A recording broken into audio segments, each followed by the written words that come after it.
अस्सलाम वालेकुम all students, कैसे हैं आप सब? ठीक हैं? मैं उम्मीद करता हूँ आप सब खैर ऑफिस से होंगे। आज का जो लेक्चर है हम उसमें units of and value of KC discuss करेंगे। तो आप जल्दी से बुक पे आ जाएं। बुक पे आपका पेज नंबर है 10। तो पेज नंबर 10 पे हमने डिस्कस करने हैं इन लेक्चर्स को। तो आइए इसको देखते हैं one by one. Dear students, units and value of K C में सबसे पहले आपको पेज नंबर 10 पे एक नज़र आ रही होगी आपको इक्वेशन। तो आपने सबसे पहले इसका केसी निकालना है। और केसी जैसे कि मैंने आपको बताया था लॉ ऑफ मैथ सेक्शन के लास्ट पे कि केसी रेशो होती है प्रोडक्ट ओवर रिएक्टेंट्स की। सो ऊपर प्रोडक्ट आ जाते हैं, नीचे रिएक्टेंट आ जाते हैं। जब ये रिएक्शन होगा तो इसमें ये प्रोडक्ट हैं, ये रिएक्टेंट्स हैं। प्रोडक्ट ऊपर लिखेंगे, रिएक्टेंट्स नीचे। तो ले जी, ये हमने लिख दिया। इसे कहते हैं केसी एक्सप्रेशन। ये हमने इसका केसी लिख दिया। समटाइम ये भी शॉर्ट क्वेश्चन आ जाता है कि केसी लिखें। अब जरा गौर से देखें तो इसका ये जो 2 है ना, इसे हम कहते हैं कोएफिशिएंट। ये जब हम रेट ला इक्वेशन लिखेंगे, केसी एक्सप्रेशन लिखेंगे, तो इसमें ये पावर के तौर पे आ जाएगा। अब अक्सर बच्चे इसको भी लिख देते हैं पावर के तौर पे, तो ये गलती नहीं करनी आप लोगों ने। ये तो मॉलिक्यूलर फार्मूले का 2 है। अगली बात, केसी एक्सप्रेशन जब आपने लिख लेना है तो आपने हर एक के जो यूनिट्स पुट करने हैं ना, वो पुट करने हैं मोल पर डीएम क्यूब। तो यहाँ पुट कर दें जरा। तो जैसे मोल पर डीएम क्यूब पुट करेंगे तो ये आपके सामने मैंने पुट कर दिया। और इसके जो है वो मैंने यूनिट्स जो है यहाँ पुट किए हैं अलग-अलग से। स्केयर है तो अलग-अलग, तो ये मैंने इसको इससे काट देना है, इसको इससे काट देना है, और finally 9 units. Is it clear dear students? तो ये आपकी बुक पे पेज नंबर 10 पे ये एग्जांपल सॉल्व हुई है ऑलरेडी। और ये बहुत इंपॉर्टेंट एग्जांपल है। ये दोनों एग्जांपल से, इन दोनों में से एक अक्सर बोर्ड में वो पूछता होता है लाजमी। अच्छा, अब एक और आपने चीज़ याद रखनी कि अगर आपको ये एमसीक्यूज आ जाता है तो वो बताता है कि जी बताएं इसके क्या यूनिट्स होंगे या होंगे भी कि नहीं होंगे। तो एक दिन में चीज़ याद रखनी है कि अगर नंबर ऑफ मोल्स दोनों तरफ बराबर होंगे तो यूनिट्स नहीं आएंगे। जैसे यहाँ पर देखें तो रिएक्टेंट साइड पर ये 1 मोल, ये 1 मोल, टोटल कितने मोल हो गए? 2 मोल्स। और इधर प्रोडक्ट में भी 2 मोल्स। तो दोनों तरफ क्योंकि मोल इक्वल हैं तो इसलिए इसके कोई यूनिट्स नहीं आएंगे। हाँ, अगर मोल इक्वल नहीं होते तो फिर कोई ना कोई यूनिट्स होंगे। वो क्या होंगे वो फिर हमें पुट करने पड़ेगी, कागजी कार्रवाई करनी पड़ेगी। इसी तरह के डियर स्टूडेंट्स, एक ये तो हो गए यूनिट्स मालूम करना।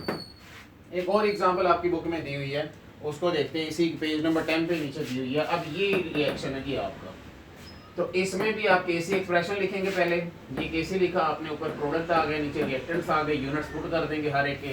क्या यूनिट्स है जी? मोल पर डीएम क्यूब। ये आपने पुट कर दिया। इसका 2 टाइम्स है, ये इसका, और इसका 3 टाइम्स मैंने अलग-अलग पुट कर दिया। अब आप इसको कैंसिल आउट कर दोगे।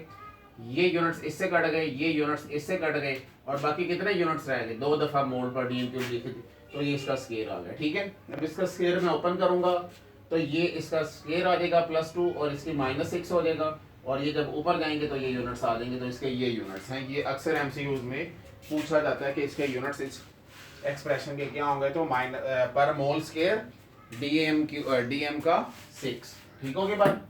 अच्छा डियर स्टूडेंट, यूनिट्स के अलावा वो वैल्यूज भी कहता है। वो कहते हैं वैल्यूज भी निकाल कर दिखाएं। तो आपकी बुक में ना नीचे ही प्रॉब्लम नंबर 9.1 दी हुई है। इसी तरह इसी पेज पे, पेज नंबर 10 पे ही प्रॉब्लम 9.1 दी है। तो उसको हम सोल्व करने लगे हैं। ये जी मैंने यहाँ पे सोल्व कर दी थी। इसको हम देख लेते हैं कि ये सोल्व हुई कैसे है। डियर स्टूडेंट्स, जरा गौर से देखिएगा कि यहाँ पर ना उसने कहा हुआ है कि when hydrogen react with iodine at 25 degree Celsius to form hydrogen iodide reversible reaction as follows.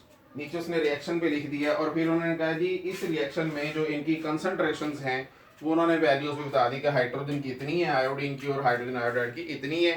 So calculate करना है आपने केसी, इक्विलिब्रियम कांस्टेंट आपने कैलकुलेट करना है। तो ये कैसे करेंगे? एक दो बातें और याद रखनी कि नंबर 1, एक तो आपने ना टेम्परेचर जो मेंशन हुआ होता है उसकी वैल्यूज कहीं पे आपने मेंशन नहीं करनी होती, यहाँ पे ऐड नहीं करनी होती। ये सिर्फ वैसे दी होती है। बच्चा इससे बार कंफ्यूज हो जाता है कि इस वैल्यू को कहाँ पे पुट करना है। तो जैसे फिजिक्स में न्यूमेरिकल सोल्व करते हैं, डाटा निकाल लेना है। ले लीजिए, जैसे मैंने डाटा निकाल ली है कि उसने कहा इसकी अमाउंट इतनी, इसकी इतनी, इसकी इतनी है, और केसी मालूम करें। तो आपने क्या करना है? केसी एक्सप्रेशन लिखना है। उसकी आपने केसी एक्सप्रेशन लिखने के बाद डायरेक्ट वैल्यू पुट कर देनी है। हाइड्रोजन आयोडाइड की वैल्यू क्या थी? ये वैल्यू थी 0.49। तो इसका स्केयर आ गया ये वाली। फिर इसकी पुट कर देंगे दोनों की नीचे, और फाइनली जो है इसका स्केयर लिया तो ये वैल्यू आई, और फाइनली आपके पास केसी की वैल्यू 80 आ गई। ये आपकी बुक में एग्जांपल सॉल्व हुई है। फिर अमोनिया से रिलेटेड जो वैल्यू वाली एग्जांपल है वो मैंने उसी यूनिट्स के नीचे भी लिख दिया ताकि एग्जांपल को मैं रिलेट इस इक्वेशन को रिलेट कर सकूं। बिल्कुल ऐसे उसने कहा जी ये एक इक्वेशन हो रही है, वो कह रहे जी for the formation of ammonia by Haber process hydrogen and nitrogen react reversibly at this temperature. So ये तो ये एक इक्वेशन होती है ना, ये इसमें हम क्या कर रहे हैं 1 वॉल्यूम नाइट्रोजन ले रहे हैं, 3 वॉल्यूम हाइड्रोजन ले रहे हैं और उससे 2 वॉल्यूम अमोनिया जनरेट हो रही है। इसको हैबर प्रोसेस कहते हैं। हैबर एक साइंटिस्ट था, उन्होंने ये तरीकाकार बताया था तो इसलिए ये उनके नाम से फेमस है। सो ये आप अब आगे हम चैप्टर नंबर 16 में पढ़ेंगे भी कि हैबर प्रोसेस क्या होता है, किस तरह से उन्होंने अमोनिया और फिर उससे आगे यूरिया बनाता है वो। अच्छा बरल तो इधर आपने उसी तरह से कैसे एक्सप्रेशन लिख रहे हैं, प्रोडक्ट ऊपर रिएक्टेंट्स नीचे, यूनिट्स पुट किए। चलो ये तो यूनिट्स हो गए ना। अब यहाँ पे कैसे एक्सप्रेशन लिखा, वैल्यू पुट करनी, जो जो उन्होंने अमाउंट्स दी हुई हैं आपकी बुक में सारा मेंशन है, देख लीजिएगा। वैल्यू पुट करेंगे तो ये आंसर आ जाएगा। Is it clear? साथ में यूनिट्स भी लिखने। तो ये आपकी 2 एग्जांपल मैंने बता दी। तीसरी एग्जांपल भी इसी तरह की है, इसको देख लेना, कोई इशू तो पूछ लेना। ये लेकिन इसमें केसी नहीं पूछा हुआ, इसमें इसने दूसरी चीज पूछी हुई है PCl5 की अमाउंट। तो वो कैसे कैलकुलेट करनी वो आगे न्यूमेरिकल जो हम करेंगे उसको देखेंगे। आएंगे अब हम न्यूमेरिकल्स की तरफ चलते हैं, exercise. So dear students exercise में आपका पेज नंबर है 19 और 18।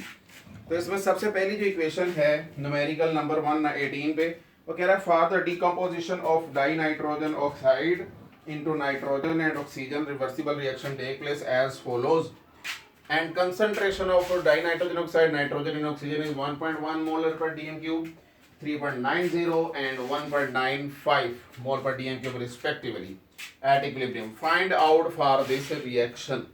Kc फाइंड करना है जी हमने इसका। तो ये आ गई जी आपकी इक्वेशन। इसमें उसने अमाउंट दे दी, मैं अमाउंट नीचे लिख दी, यूनिट्स नहीं साथ लिखे, आपने यूनिट्स भी लिखने। इसका डाटा ऐसे नहीं लिखना, आपने इस तरह से निकालना है, ठीक है। अच्छा जी, उसके बाद कैसे निकालना है, कैसे में ऊपर रिएक्टेंट्स प्रोडक्ट्स आ जाएंगे, नीचे रिएक्टेंट आ जाएगा और इसकी वैल्यू पुट कर देंगे। क्या वैल्यूज है जी, ये वैल्यूज हैं। फाइनली पुट करेंगे तो ये आपका आंसर आ जाएगा 24.51, ये आपकी वैल्यू आ जाएगी। दूसरे न्यूमेरिकल की तरफ चलते हैं। वो कह रहे जी hydrogen iodide decompose to form hydrogen and iodine. तो इसकी बात हो रही है, ये देखें हाइड्रोजन आयोडाइड डीकंपोज होता है, हाइड्रोजन आयोडीन में कन्वर्ट होता है। फिर अब वो कह रहे जी if the equilibrium concentration of hydrogen iodide is this so calculate the equilibrium constant value for this reaction. So K C की वैल्यू मालूम करने की, वेरी सिंपल। अब इसको आसान करने के लिए मैंने इसकी वैल्यूज लिख दी है। केसी एक्सप्रेशन लिखना है, केसी एक्सप्रेशन में क्या होगा, ऊपर रिएक्टेंट्स प्रोडक्ट्स, सॉरी ये प्रोडक्ट्स हैं, नीचे रिएक्टेंट आ जाएगा। वैल्यूज पुट करेंगे, जैसी वैल्यू पुट करेंगे तो इनका आंसर आ जाएगा 0.01989। ठीक है जी, ये इसका आंसर है। और ये जितने भी न्यूमेरिकल्स हैं ना आपकी बुक के, उसके आंसर भी आपकी बुक में ही पीछे दिया हुआ है। ये आपका पेज नंबर बोल देता हूं मैं, पेज नंबर है जी 177। आंसर्स दिए हुए चैप्टर 9 के न्यूमेरिकल्स, तो उनके यहाँ पे आंसर्स भी दिए हुए हैं, यहाँ से आप टैली भी कर सकते हैं चैप्टर नंबर 9 और 10 के जो न्यूमेरिकल्स हैं। ठीक है डियर स्टूडेंट्स, इसके अलावा आपके पास कोई भी यूनिक के नोट्स हों, किसी भी दूसरी कंपनी के नोट्स हो, आप वो नोट्स निकालें, वहाँ सारा सॉल्व हुआ है, उसको इसके साथ मैच कर लें बस, तो आपकी चीज़ें क्लियर हो जाएंगी। हाँ प्रैक्टिस लाजमी कीजिएगा। फिर है जी reaction number 3 for the fixation of nitrogen following reaction take place. अब जी ये है जी प्रॉब्लम नंबर 3। ये फिक्सेशन किसे कहते हैं जी, ये फिक्स हो जाना नाइट्रोजन का। तो नाइट्रोजन ऑक्सीजन के साथ रिएक्ट करके नाइट्रोजन ऑक्साइड बना देती है। ठीक है, ये नाइट्राइट्स नाइट्रेट्स की शक्ल में ये पौधे करते, पौधों में ये प्रोसेस होता है। बहरहाल वैल्यूज उन्होंने बता दी कि जी वैल्यूज ये हैं, तो इसकी जो है वो नाइट्रोजन डाइऑक्साइड की अमाउंट मालूम करें। अब सबसे पहले केसी लिखना है, ये वैल्यूज मैंने लिख दी है आपकी बुक में, उसने वैल्यू दी हुई है जी। केसी लिखेंगे, ये ऊपर प्रोडक्ट आ गया, नीचे रिएक्टेंट्स आ गए। अब हमने इसकी अमाउंट मालूम करनी है, तो जिसकी मालूम करनी है उसको एक साइड पे रखेंगे, बाकी दूसरे सारे उस तरफ चले जाएंगे। तो ये उस तरफ चले गए। उसके बाद हमने इन तीनों की वैल्यू पुट की, ये जी हमने तीनों की वैल्यू पुट की। ठीक है, और अब इसमें देखें 10⁻⁵ है, 10⁻³ और 10⁻³ तो इन 10 पावर को हम पहले जमा कर लेते हैं, कितने बनते हैं -5 -3 और -3, तो -11 बन गया, 5 और 6 -11। ठीक है, और बाकी को हम मल्टीप्लाई कर देते हैं आपस में, तो उसका आंसर है 11.96। ठीक होगी बात। अच्छा, इसको अगर हम 10⁻⁻10 करना हो तो 10 करके लिख लें, तो ये पॉइंट यहाँ से इधर चला जाएगा, तो ये जाएगा 1.196 10⁻⁻10 हो जाएगा। अब आप क्या करेंगे, अब आप इसका अंडर रूट ले लें। इसका अंडर रूट खत्म करने के लिए इधर भी, स्केयर खत्म करने के लिए इधर भी ये अंडर रूट लेके इधर, तो ये आपकी वैल्यू आ गई, आंसर आ गया 1.09 10⁻⁻5 मोल पर dm³। तो इसकी वैल्यू लास्ट न्यूमेरिकल डिस्कस करते हैं जी।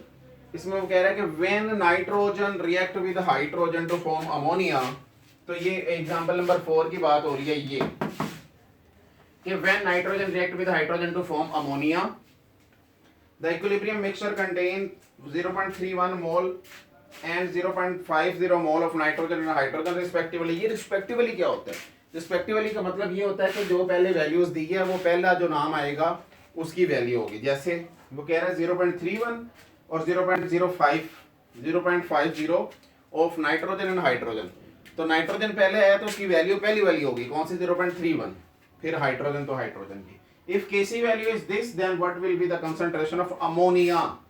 तो ये जो है, तो इसको वेरी सिंपली आपने क्या करना है, पहले अमाउंट्स लिख लेनी है, Kc एक्सप्रेशन लिखना है, Kc एक्सप्रेशन के ऊपर प्रोडक्ट्स नीचे रिएक्टेंट्स। अब अमोनिया की क्योंकि मालूम करनी है तो ये दोनों उधर चले जाएंगे, ये आ गए। अब इसकी वैल्यू पुट करेंगे, जैसे वैल्यू पुट करेंगे डियर स्टूडेंट्स तो ये इसकी अमाउंट आ जाए, जो इसका आंसर आएगा उसका आप अंडर रूट ले लेंगे। ठीक है डियर स्टूडेंट्स, तो इसका जब आप अंडर रूट लेंगे तो आपके पास जो आंसर आएगा वो आएगा पेज नंबर 177 जी, 0.14 आंसर आएगा आपका। कितना आंसर आएगा डियर स्टूडेंट्स, 0.14 मोल पर dm³, ये आपका आंसर आ जाएगा। ठीक है, तो this was all about today's lecture. कोई इशू हो तो पूछ लेना आप लोगों ने। और चारों न्यूमेरिकल भी करवा दिए मैंने, यूनिट्स में निकालना सिखा दिए। ये दोनों एग्जांपल बहुत इंपॉर्टेंट है, हर साल बोर्ड में से इसमें से क्वेश्चन लाजमी आता है, तो ये आपने सॉल्व करना है, इसको प्रैक्टिस कीजिएगा। कोई मसला हो तो पूछ लीजिएगा डियर स्टूडेंट्स। और प्रैक्टिस लाजमी है, मैथ्स और केमिस्ट्री डेली बेस पे प्रैक्टिस करेंगे तो अच्छे नंबर आएंगे। और इसका अब आप स्क्रीनशॉट ले सकते हैं, मैं साइड पे हो जाता हूँ ताकि इसको आप याद रख सकें। और रात को या जब भी आप बैठे मोबाइल खोलें सोशल मीडिया का, क्योंकि आजकल दौर है, तो उसको देख लें अच्छी तरह से और आपका याद हो जाएगा।